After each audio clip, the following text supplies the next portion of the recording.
Every year, more than 250 hikers are rescued from inside the Grand Canyon, and the age group most likely to need an emergency helicopter evacuation might surprise you. It is not reckless 20-year-olds. It is experienced, physically active adults over the age of 50. If you are a senior planning to hike the Grand Canyon, this is the most important video you will watch before your trip. So why does the Grand Canyon catch so many older hikers off guard? The answer comes down to a simple but dangerous design of nature. Unlike almost every other mountain hike you have ever done, the Grand Canyon flips the script. You start by going downhill. The trail drops away beneath your feet. The views are spectacular. Your legs feel fresh. And before you realize it, you have descended 2,000 feet or more into the canyon. Here is the problem. Every single foot you walk down, you must climb back up. And climbing out of the Grand Canyon is nothing like climbing a hill back home. Think of it this way. Imagine walking down 50 flights of stairs in a heated building where the temperature rises 10 to 20 degrees the further down you go. Now imagine turning around and climbing all 50 flights back up, in that heat, at elevation, with no elevator option. That is the Grand Canyon experience in a nutshell. Let us talk about the specific physical challenges older hikers face, because understanding them is the first step to staying safe. The first and most dangerous is heat. The Grand Canyon sits in a desert, and temperatures inside the canyon regularly exceed 110 degrees Fahrenheit during summer months. Even in spring and fall, the inner canyon can be 20 to 30 degrees hotter than the rim. Your body cools itself by sweating, but in the canyon's dry air, sweat evaporates so quickly you may not even realize how much fluid you are losing. For older adults, this is especially dangerous because our thermoregulation system becomes less efficient as we age. Seniors are slower to begin sweating, slower to increase blood flow to the skin, and more likely to be taking medications like diuretics or beta blockers that further impair the body's ability to cool itself. Heat exhaustion can set in rapidly, and its symptoms, including dizziness, nausea, confusion, and rapid heartbeat, can mimic other conditions, making it harder to recognize in the moment. The second challenge is dehydration, which goes hand in hand with heat, but deserves its own attention. The National Park Service estimates that hikers in the Grand Canyon need to drink about 1 liter of water for every 2 miles hiked, and even more in hot conditions. But here's a critical detail many people miss. Drinking water alone is not enough. You also need to replace electrolytes, specifically sodium.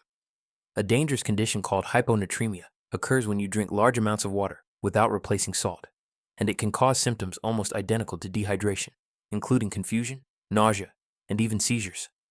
Several deaths in the Grand Canyon have been attributed to hyponatremia, not dehydration. So carrying salty snacks, electrolyte tablets, or a sports drink is just as important as carrying water. The third major challenge is altitude. The south rim of the Grand Canyon sits at about 7,000 feet above sea level, and the north rim is over 8,000 feet.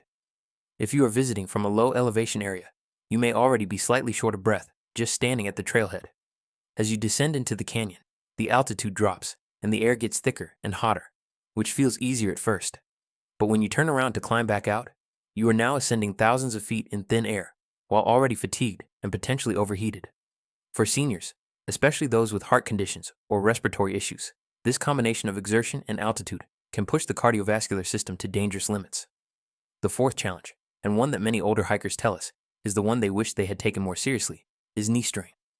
The steep, rocky descent into the canyon puts enormous pressure on your knees and quadriceps. Going downhill actually generates more impact force on your joints than going uphill. For hikers with arthritis, previous knee surgeries, or general joint stiffness, a long downhill stretch can cause debilitating pain that makes the return climb not just difficult, but potentially impossible without assistance. Trekking poles are not optional for senior hikers. They are essential. Studies have shown that trekking poles can reduce the load on your knees by up to 25% on steep descents.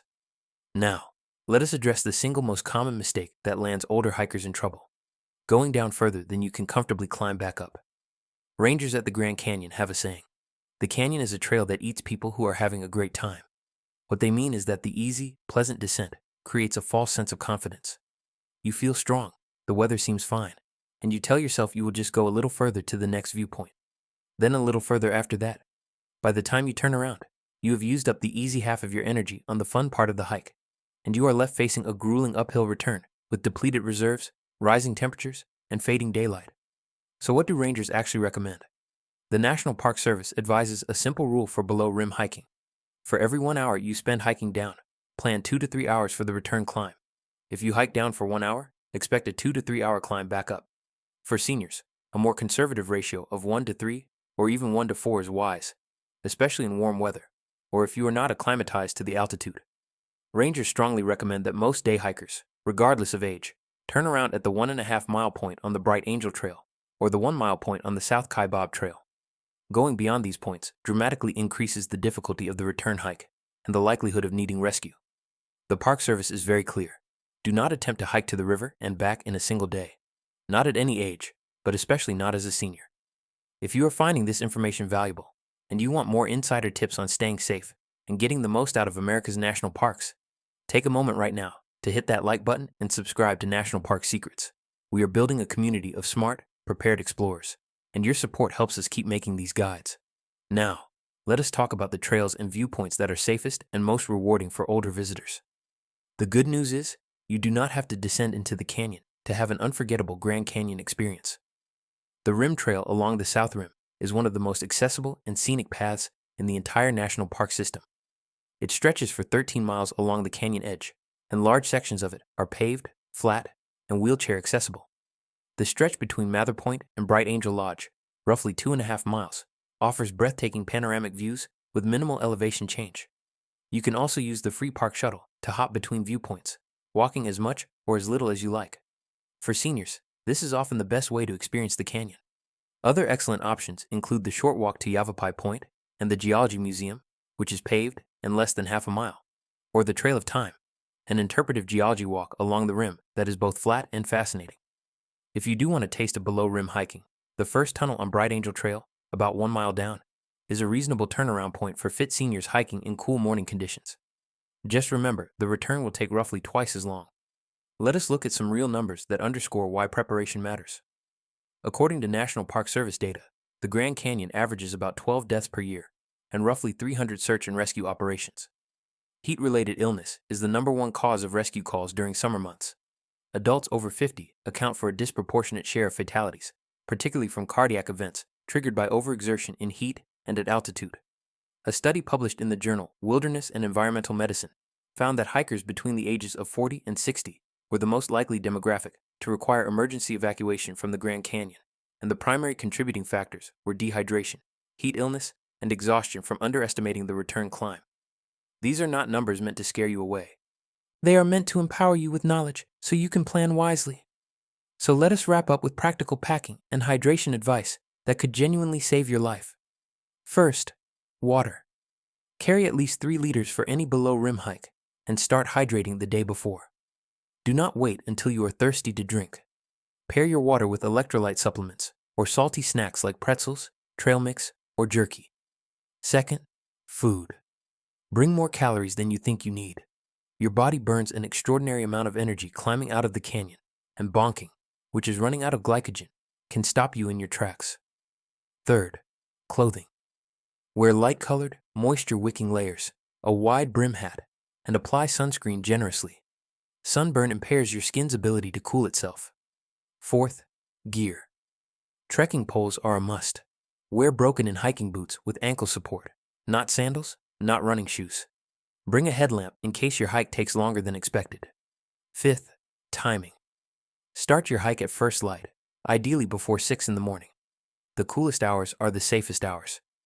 Avoid hiking during the midday heat entirely between 10 in the morning and 4 in the afternoon from May through September. Sixth, know your limits and communicate your plan.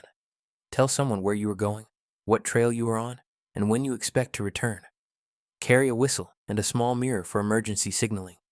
The Grand Canyon is one of the most awe-inspiring places on the planet, and age should never be a barrier to experiencing it. But respect for the canyon is not a sign of weakness. It is a sign of wisdom. The smartest hikers are the ones who come prepared, who know when to turn around, and who prioritize the journey over the destination. Thank you so much for watching. If this video helped you feel more prepared for your Grand Canyon adventure, please give it a like and subscribe to National Park Secrets for more guides just like this one. Share it with a friend or family member who is planning a trip. We will see you in the next video, and until then, stay safe out there on the trails.